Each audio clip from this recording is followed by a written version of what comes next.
Facebook पर देख सकते हैं। यहाँ पर फर्स्ट न्यूज है 12 killed 25 injured in Amarnath camp. Reason क्या था? Cloud burst.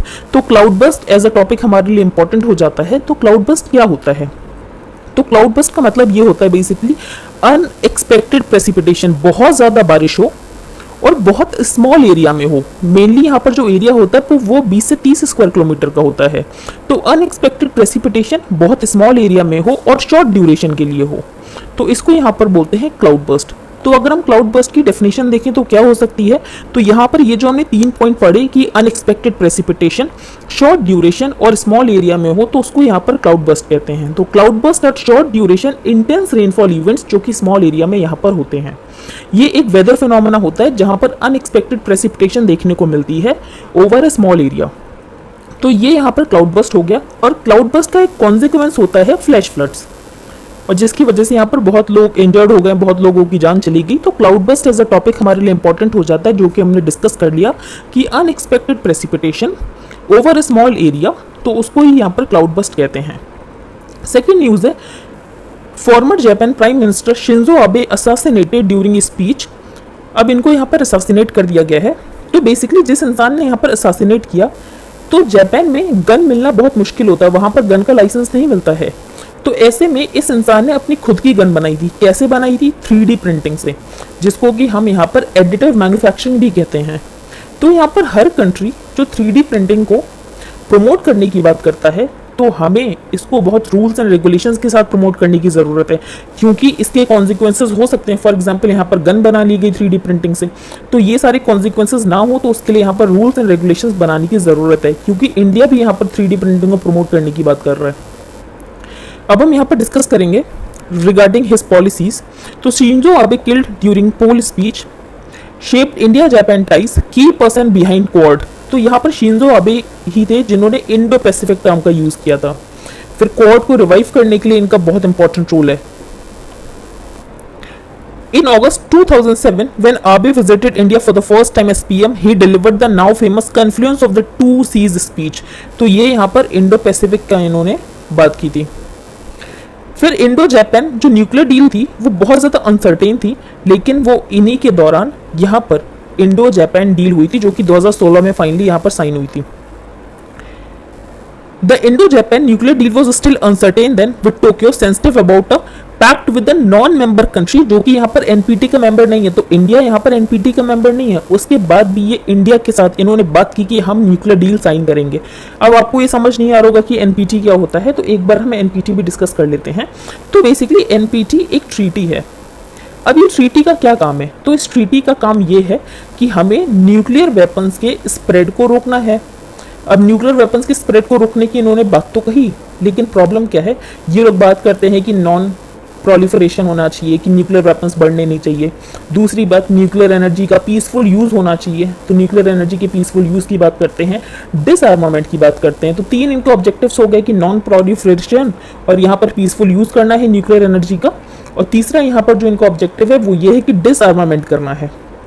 अब प्रॉब्लम ये है, इसका इम्प्लीकेशन क्या है? तो इसका इम्प्लीकेशन ये है कि जिन स्टेट्स के पास न्यूक्लियर वेपन अभी नहीं है, तो वो इसको एक्वायर नहीं कर सकते हैं। तो जो नॉन न्यूक्लियर वेपन स्टेट्स हैं वो यहाँ पर न्यूक्लियर वेपन को एक्वायर नहीं कर सकते हैं, और जिनके पास है अभी न्यूक्लियर वेपन वो यहाँ पर डिसआर्मामेंट को परस्यू करेंगे। इसके अलावा जो कंट्रीज हैं वो यहाँ पर न्यूक्लियर टेक्नोलॉजी को एक्सेस कर सकते हैं पीसफुल यूज़ के लिए। ठीक है, तो न्यूक्लियर टेक्नोलॉजी को एक्सेस कर सकते हैं पीसफुल यूज़ के लिए। तो इस ट्रीटी में न्यूक्लियर वेपन स्टेट्स किसको बताया गया है? तो बेसिकली न्यूक्लियर वेपन स्टेट्स उनको बताया गया है जिन्होंने यहाँ पर 1 जनवरी 1967 से पहले यहाँ पर न्यूक्लियर वेपन को मैन्युफैक्चर कर लिया। तो बेसिकली इंडिया इससे बाहर हो जाता है, क्योंकि इंडिया ने 1967 से पहले तो बनाया नहीं था। तो बेसिकली ये ट्रीटी उनको ही न्यूक्लियर वेपन स्टेट्स मानती है जिन्होंने न्यूक्लियर वेपन मैन्युफैक्चर कर लिया था 1 जनवरी 1967 से पहले। बाकी सारे स्टेट्स को ये मानते हैं नॉन न्यूक्लियर वेपन स्टेट्स। तो इस ट्रीटी के अकॉर्डिंग सिर्फ 5 ही न्यूक्लियर वेपन स्टेट्स होंगे, जो कि यहाँ पर China, France, Russia, UK, US होते। The treaty does not affect the right of state parties to develop, produce and use nuclear energy for peaceful purposes। तो यहाँ पर न्यूक्लियर एनर्जी को पीसफुल पर्पसेस के लिए यूज किया जा सकता है। अब प्रॉब्लम यहाँ आती है, जो न्यूक्लियर वेपन स्टेट्स हैं वो यहाँ पर जो टेक्नोलॉजी है वो नॉन न्यूक्लियर वेपन स्टेट्स को ट्रांसफर नहीं करेंगे, ना ही वो यहाँ पर नॉन न्यूक्लियर वेपन स्टेट्स को बेसिकली हेल्प करेंगे या असिस्ट करेंगे बनाने के लिए। और जो नॉन न्यूक्लियर वेपन स्टेट्स हैं वो किसी भी तरीके का यहाँ पर टेक्नोलॉजी नहीं ले सकते हैं न्यूक्लियर वेपन स्टेट्स से। तो आप ये देख रहे हो एक तरीके का हैव और हैव नॉट यहाँ पर क्रिएट कर दिया है कि जिनके पास न्यूक्लियर वेपन जिन्होंने बना लिया 1967 से पहले उनके लिए तो कुछ नहीं है, लेकिन जिन्होंने नहीं बनाए वो हमेशा यहाँ पर नॉन न्यूक्लियर वेपन स्टेट्स रह जाएंगे। अब ये सोचने की बात है कि जो यहाँ पर नॉन न्यूक्लियर वेपन स्टेट्स है उनको डेटरेंस की जरूरत नहीं है। अब इंडिया जैसा कंट्री जिसके नेबर यहाँ पर चाइना और पाकिस्तान हो, तो क्या इंडिया को यहाँ पर डेटरेंस क्रिएट करने की जरूरत नहीं है? और डेटरेंस तभी क्रिएट होता है जब यहाँ पर आपके पास न्यूक्लियर वेपन होता है। इसीलिए इंडिया ने एनपीटी साइन नहीं की है, क्योंकि इंडिया का ये कहना है एनपीटी पूरी तरीके से डिस्क्रिमिनेटरी है, क्योंकि ये यहाँ पर हैव और हैव नॉट को क्रिएट कर रही है, और इसीलिए इंडिया ने एनपीटी को साइन नहीं किया। अब इंडिया ने एनपीटी को साइन नहीं किया है, जिसकी वजह से जो कंट्रीज हैं वो हमें न्यूक्लियर टेक्नोलॉजी या हमारे साथ कोई न्यूक्लियर एग्रीमेंट नहीं करना चाहते थे। तो उस समय Indo Japan nuclear deal was still uncertain then, क्योंकि उस समय टोक्यो बहुत ज़्यादा सेंसिटिव था कि जिस कंट्री ने एनपीटी नहीं साइन किया तो क्या उस कंट्री के साथ हम ऐसी डील कर सकते हैं। फिर Modi and Abe agree to upgrade the bilateral relationship. तो इंडिया और जापान की जो रिलेशनशिप है उसको यहाँ पर अपग्रेड किया गया to a special strategic and global partnership. फिर यहाँ पर 2+2 की मीटिंग भी होती है। 2+2 की मीटिंग का मतलब होता है डिफेंस मिनिस्टर और एक्सटर्नल अफेयर्स की मीटिंग होती है। तो ये 2+2 फॉर्मेट की मीटिंग भी हमारी जापान के साथ होती है।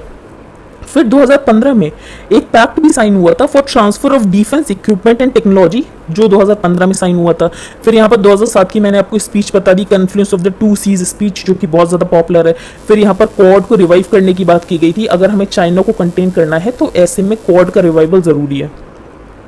ड्यूरिंग अबेज विजिट इन 2015 यहाँ पर बुलेट ट्रेन सिस्टम की बात की गई थी, और फिर हाई बुलेट ट्रेन सिस्टम के लिए यहाँ पर हमने जापान की हेल्प ली है। Under Abe's leadership India and Japan also form the Act East Forum, जो कि यहाँ पर नॉर्थ ईस्ट में प्रोजेक्ट्स के लिए एंगेज करती है। इसके अलावा G7 लीडर भी बहुत इंपॉर्टेंट है जापान। तो Abe was also valuable G7 leader for India, जिन्होंने स्ट्रेटेजिक इकोनॉमिक डिलीवरेबल्स पर यहाँ पर फोकस किया। तो अगर हम इंडिया और जापान के रिलेशंस देखें तो बहुत अच्छी तरीके से इंडिया और जापान के रिलेशंस इवॉल्व हुए हैं। तो जापान का बहुत इंपॉर्टेंट रोल है, ऐसा शिंजो आबे का बहुत इंपॉर्टेंट रोल है क्वाड के लिए और confluence of the two seas speech के लिए। और अगर हमें चाइना को कंटेन करना है तो हमें लाइक माइंडेड कंट्रीज के साथ अलायंस बनानी पड़ेगी। अब हम आगे चलते हैं। आई होप आपको ये क्लियर हो गया हो, हमने बहुत डिटेल में पढ़ा है। ये तो इंपॉर्टेंट नहीं है, इस पेज पर कुछ हम डिस्कस नहीं करेंगे। इंपॉर्टेंट तो ये भी नहीं है, बस इसमें ये बताया गया कि दिल्ली बहुत ज़्यादा ह्यूमिड है। अब ह्यूमिड की वजह से क्या होता है, स्वेटिंग नहीं होती है, और जब स्वेटिंग नहीं होती तो आपकी बॉडी यहाँ पर कूल डाउन नहीं हो पाती है। तो ये एक इम्प्लीकेशन है कि ज़्यादा ह्यूमिडिटी की वजह से क्या प्रॉब्लम होती है। The maximum temperature is less but if humidity is high, इसकी वजह से ह्यूमन हेल्थ इंपैक्ट होती है। The impact of humidity is significant, क्योंकि हाई ह्यूमिडिटी की वजह से जो स्वेट है वो ज़्यादा एवोपरेट नहीं हो पाता है, जिसकी वजह से यहाँ पर जो बॉडी है उसके लिए बहुत डिफिकल्ट हो जाता है कूल डाउन करना। लेकिन ये जो स्टडी की गई है कि ह्यूमिडिटी बहुत ज़्यादा है, ये इंडिया की कोई स्टडी नहीं है, ये बेसिकली हीट इंडेक्स है यूएस की नेशनल वेदर सर्विस का। तो national weather service of the USA the heat index, तो ये उनके डेटा से हमें पता चला है। अब हम आगे चलते हैं। यहाँ पर कुछ इंपॉर्टेंट है नहीं, तो यहाँ पर हम डिस्कस नहीं करेंगे। Not rape even if relationship between willing partners does not and in marriage. तो यहाँ पर ये केरला हाईकोर्ट का जजमेंट एक बार डिस्कस कर लेते हैं। केरला हाईकोर्ट ने ऑब्जर्व किया है कि अगर सेक्सुअल रिलेशनशिप होती है टू विलिंग एडल्ट पार्टनर्स के बीच में तो उसको रेप नहीं माना जाएगा, भले ही शादी का वादा किया गया हो, लेकिन उसके बाद शादी नहीं हो पाती है तो इसको यहाँ पर रेप नहीं कंसिडर किया जाएगा। अनटिल एंड अनलेस जो यहाँ पर कंसेंट ली गई है वो फ्रॉडुलेंट मीन से नहीं ली गई है। तो कोई फ्रॉडुलेंट मीन से अगर कंसेंट नहीं ली गई है तो इसको यहाँ पर रेप नहीं कंसिडर किया जाएगा। तो Kerala high court on Friday observe that a sexual relationship between two willing adult partners will not amount to rape coming within the purview of section 376 of the IPC. अब बेसिकली कंसेंट अगर ये कह के ली गई है कि मैं तुमसे शादी करूंगा या मैं तुमसे शादी करूंगी, तो consent for sex obtained by a promise to marry will amount to rape only. अगर सिर्फ इस बेसिस पे ही कंसेंट ली गई है कि डायरेक्टली वहां पर नेक्सस है बिटवीन सेक्स एंड शादी, तो यहाँ पर हो सकता है। तो ये यहाँ पर केरला हाईकोर्ट का जजमेंट है, ज़्यादा इंपॉर्टेंट नहीं है। आगे चलते हैं हम। अब ये हम डिस्कस करेंगे शिंजो आबे की पॉलिटिक्स के बारे में कि इंडिया के लिए कितनी ज़्यादा इंपॉर्टेंट है। तो इंडो पैसिफिक को इन्होंने इन्वेंट किया, मैंने आपको बता दिया। क्वाड को इन्होंने रिवाइव किया, वो भी मैंने आपको बता दिया फर्स्ट पेज पर ही। After the Second World War, Japan focused on keeping its head down. तो सेकंड वर्ल्ड वॉर में आपको पता है जापान के साथ क्या हुआ था, जापान के ऊपर यहाँ पर न्यूक्लियर बॉम्ब गिरा दिए गए थे। तो सेकंड वर्ल्ड वॉर के बाद जापान ने अपने सर को नीचे रखा और अपनी कंट्री को यहाँ पर रिवाइव करने की कोशिश की कि अपनी जो इनकी इकॉनमी शैटर हो गई थी कि इकॉनमी को कैसे रिवाइव किया जाए। Since the end of the Cold War, there have been mounting pressure on Japan, which had become the second largest economy. लेकिन क्या हुआ, चाइना ने यहाँ पर जापान को कर दिया ओवरटेक। तो अभी stepped out boldly to reboot Japan's role, losing second place in the global economic hierarchy to China। तो 2010 में चाइना ने ओवरटेक कर दिया था जापान को। अब बेसिकली हम देखें तो जापान में क्या है, जापान में बहुत टाइम तक स्टैग्नेंट इकॉनमी रही थी। अब इस स्टैग्नेंट इकॉनमी से ऊपर आना था, तो उसके लिए यहाँ पर जो जापान के प्राइम मिनिस्टर थे उस समय के शिंजो आबे, उनकी एक इकोनॉमिक पॉलिसी थी जिसको यहाँ पर एबेनॉमिक्स भी कहते हैं। अब एबेनॉमिक्स यहाँ पर 3 एरोज की बात करती है। वो 3 एरोज क्या है, तो पहला है मॉनेटरी पॉलिसी कि बहुत सस्ते दामों में लोगों को लोन दो। तो basically negative short term interest rate की इन्होंने बात की थी कि इतने सस्ते दामों में लोगों को लोन दो। फिर दूसरी बात इन्होंने की थी फिस्कल स्टिमुलस कि गवर्नमेंट यहाँ पर बहुत पैसा खर्च करे, कि गवर्नमेंट अगर पैसा खर्च करेगी तो बेसिकली यहाँ पर प्राइवेट इन्वेस्टमेंट भी आएगा और इकोनॉमी यहाँ पर ग्रो करेगी।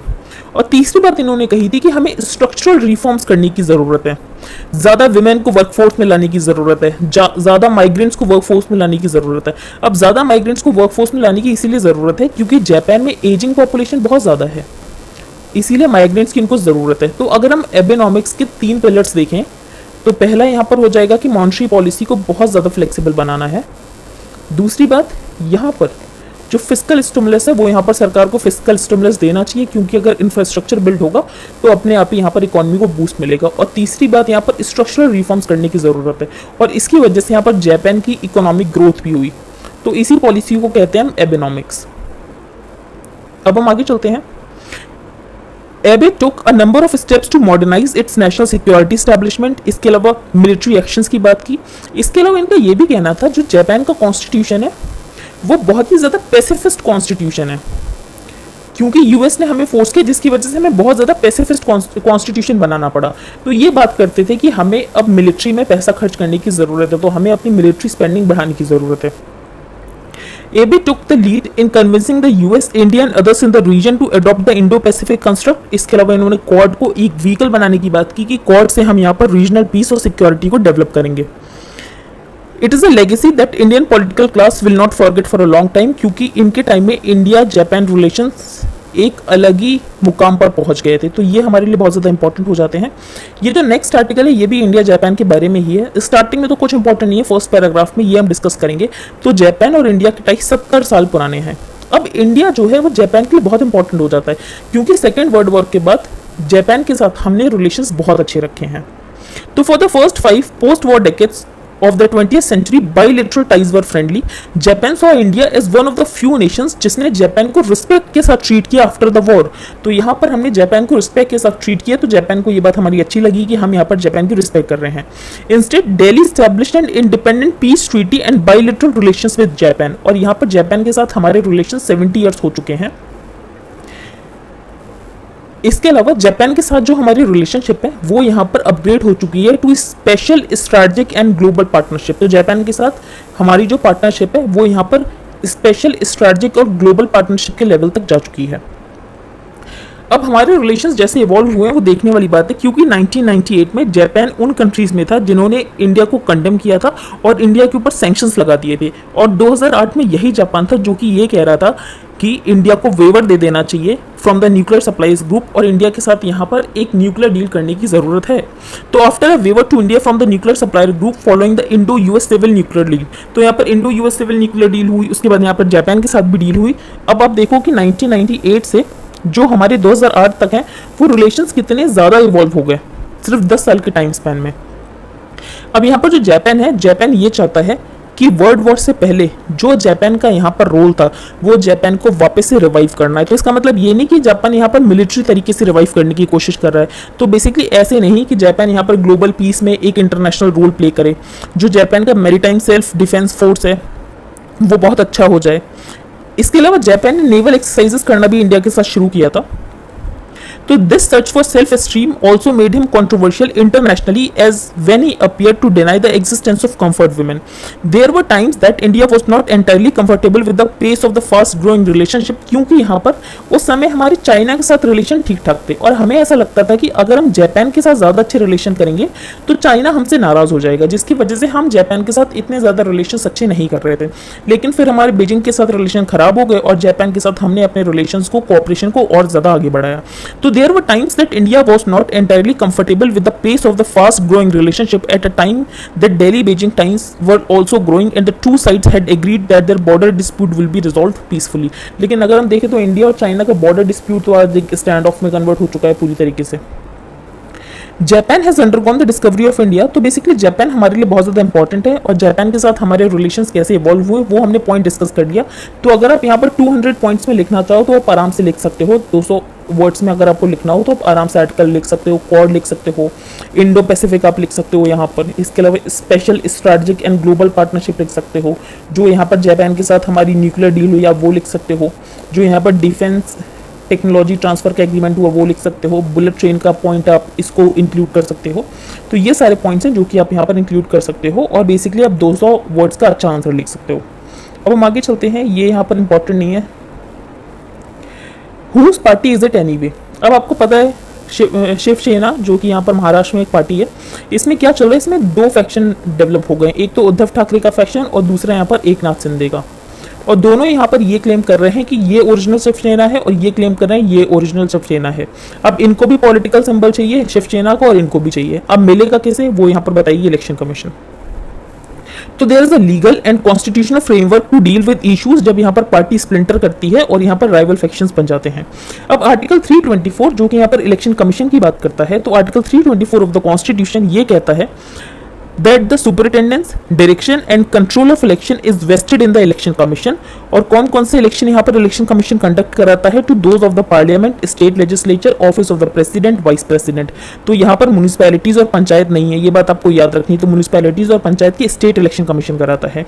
तो इलेक्शन कमीशन एज सच किस किस के इलेक्शन कराता है? Parliament, state legislature, officers of president and vice president. अब इसमें एक रूल 5 है. रूल 5 ये कहता है that the commission shell specify the symbol that may be chosen bye candidates. तो यहाँ पर जो कमीशन है वो स्पेसिफाई कर देगी जो भी सिंबल यहाँ पर चूज किया जाता है. फिर यहाँ पर एक ऑर्डर भी है, इलेक्शन सिंबल्स ऑर्डर 1968, और इसमें एक पैराग्राफ 15 है. वो ये कहता है कि अगर किसी पार्टी में फैक्शंस डेवलप हो जाते हैं, specifies that the commission has the power to recognise कि पार्टी के कौन से फैक्शन, कौन से राइवल सेक्शन को यहाँ पर ओरिजिनल सिंबल मिलना चाहिए. तो after taking into account all available facts and circumstances and after hearing representatives. तो यहाँ पर पैराग्राफ 15 है इलेक्शन सिंबल्स ऑर्डर 1968 का, जो कि ये कहता है it specifies that the commission. तो यहाँ पर जो इलेक्शन कमीशन है उसके पास पावर है कि यहाँ पर रिकॉग्नाइज कर सकती है कि कौन यहाँ पर ओरिजिनल पार्टी है. तो फाइट ओवर पार्टी सिंबल्स कोई नया नहीं है. कांग्रेस में भी ये फाइट देखी गई थी, फिर यहाँ पर वापस ये फाइट देखी जा रही है. तो यही इस आर्टिकल में बताया गया जो कि हमने डिस्कस कर लिया. ये हम आर्टिकल डिस्कस करेंगे. ये प्राइम मिनिस्टर नरेंद्र मोदी ने लिखा है आर्टिकल, माय फ्रेंड. तो ये शिंजो आबे के ऊपर ये आर्टिकल लिखा गया है कि वो यहाँ पर बहुत इंपॉर्टेंट ग्लोबल स्टेटमैन थे. इसके अलावा इंडो जापान रिलेशंस इनके टाइम में बहुत ज़्यादा रिवाइव हुए, इवॉल्व हुए. फिर यहाँ पर एबेनॉमिक्स की बात की गई है. तो मैंने आपको एबेनॉमिक्स के 3 एरोज बता दिए. पहला एरो जो है दैट इज मॉनेटरी पॉलिसी.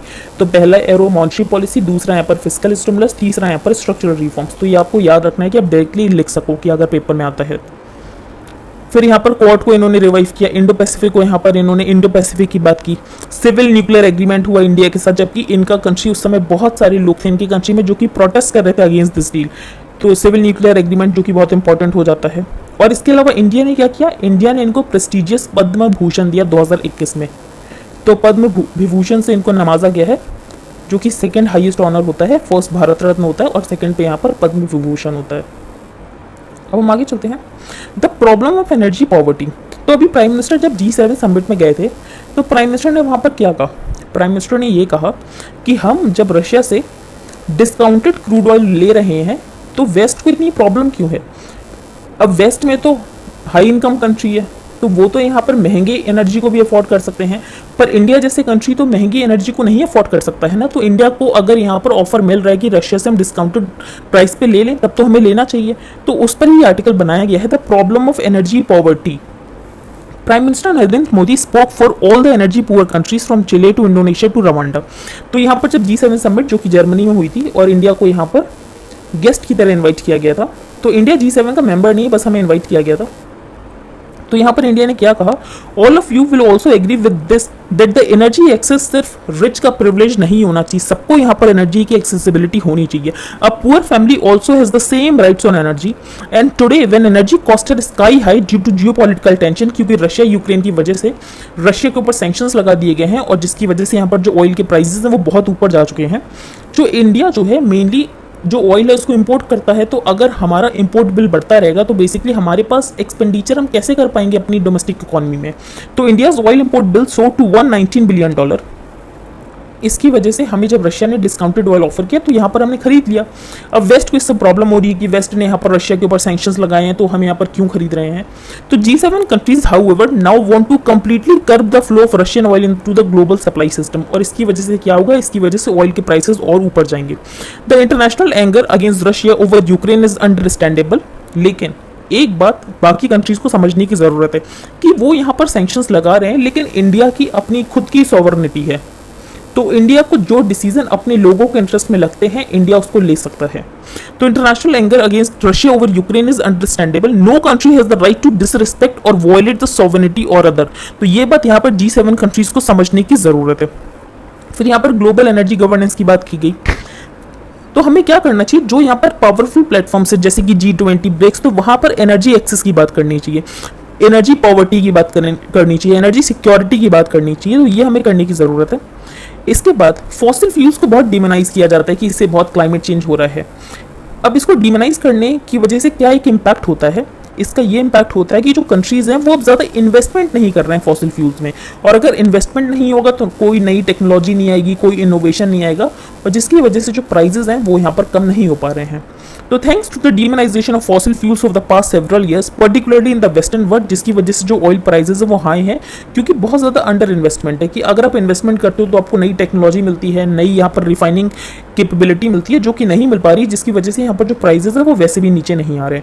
जो रशिया है वो यहाँ पर 12.6% कॉन्ट्रीब्यूट करता है वर्ल्ड के ऑयल प्रोडक्शन का, और अगर और ज़्यादा सैंक्शंस लगाए गए रशिया के ऊपर तो रशिया यहाँ पर एक्सपोर्ट नहीं कर पाएगा और यहाँ पर बहुत कम सप्लाई हो जाएगी, और सप्लाई डिस्ट्रप्शन की वजह से वापस यहाँ पर जो क्रूड ऑयल के प्राइसेस हैं वो ऊपर चले जाएंगे, और इंडिया को इससे प्रॉब्लम होगी क्योंकि इंडिया जो है ज़्यादातर क्रूड ऑयल करता है इंपोर्ट, और अगर हम इंपोर्ट करते हैं क्रूड ऑयल और क्रूड ऑयल महंगा हो गया, इसका मतलब ये है कि इंडिया में इंपोर्टेड इन्फ्लेशन हो गया। तो एक तरीके से हम इन्फ्लेशन को इंपोर्ट कर रहे हैं, और जो कि हमें इन्फ्लेशन अपनी डोमेस्टिक इकोनॉमी में भी देखने को मिलेगा।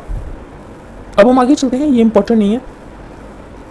FSIB टू IBA, तो मैंने आपको बताया था पहले थी बैंक बोर्ड ब्यूरो, अब बना दी गई है FSIB। बैंक बोर्ड ब्यूरो बनी थी, इसको रिप्लेस कर दिया क्योंकि दिल्ली हाई कोर्ट का ये कहना था ये कॉम्पिटेंट बॉडी नहीं है अपॉइंटमेंट करने के लिए, जिसके बाद इसको चेंज करके गवर्नमेंट ने FSIB बना दिया है। FSIB की फुल फॉर्म क्या है, फाइनेंशियल सर्विसेज इंस्टीट्यूशंस ब्यूरो। अगर आपको ये लगता है कोई डिफरेंस है BBB और FSIB में, तो कोई डिफरेंस नहीं है, बेसिकली सेम काम ही कर रही है, जो BBB करती थी वही यहाँ पर FSIB कर रही है। तो financial services institutions bureau, the body formed by the government to select the CEOs and director of public sector banks. तो ये यहाँ पर सेलेक्ट करेगी CEOs को और डायरेक्टर्स को, जो कि पब्लिक सेक्टर बैंक्स के होते हैं या इंश्योरेंस कंपनी के होते हैं। अब इन्होंने एक चीज सोची है, इन्होंने ये सोचा है कि हम एक फर्म को एक रिस्पॉन्सिबिलिटी दे देंगे। फॉर एग्जाम्पल FSIB ने इंडियन बैंक्स एसोसिएशन को ये कहा है कि आप किसी इंस्टीट्यूशन या फर्म को अपॉइंट करो जो कि यहाँ पर लीडरशिप डेवलपमेंट प्रोग्राम करे PSU बैंक्स के लिए। अब इनको लीडरशिप डेवलपमेंट प्रोग्राम करने की क्यों जरूरत पड़ रही है, क्योंकि इनको ये लगता है कि आने वाले लोगों को अगर ग्रूम करेंगे तो जिसकी वजह से वो लोग यहाँ पर टेक सेवी होंगे, उनको यहाँ पर टेक्नोलॉजी के बारे में पता होगा, वो यहाँ पर स्ट्रैटेजिक थिंकर्स होंगे।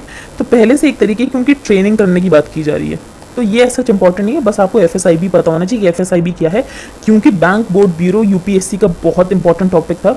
2-3 बार इससे प्रीलिम्स में क्वेश्चन आए थे, इस साल भी 2022 की प्रीलिम्स में भी इससे क्वेश्चन आया था, इसीलिए अब FSIB भी उतना ही इंपॉर्टेंट हो जाता है, तो ये आपको पता होना चाहिए। फिर यहाँ पर सेकंड बात की गई है गति शक्ति की। तो promise of greater cohesion comes at a time when the centre is focused on stepping up public capital expenditure, जिसकी वजह से इन्वेस्टमेंट आए और हमारी जो एम्प्लॉयमेंट जनरेशन है वो यहाँ पर बढ़ सके। तो गति शक्ति क्या है, मल्टी मॉडल कनेक्टिविटी प्रोजेक्ट है गति शक्ति। तो ये आपको पहले तो वन वर्ड याद रखना है कि ये है क्या गति शक्ति।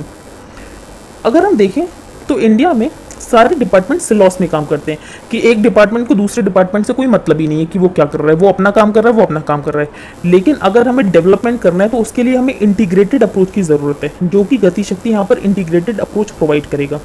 तो in a boost for the centre's Gati Shakti scheme a digital platform initiative to bring together 16 core sector ministries, जो कि इंटीग्रेटेड प्लानिंग और कोऑर्डिनेशन करेंगे। और यहाँ पर इंफ्रास्ट्रक्चर कनेक्टिविटी प्रोजेक्ट, जो कि यहाँ पर मल्टी मॉडल कनेक्टिविटी प्रोजेक्ट गति शक्ति है, उसको यहाँ पर इंप्लीमेंट करेंगे।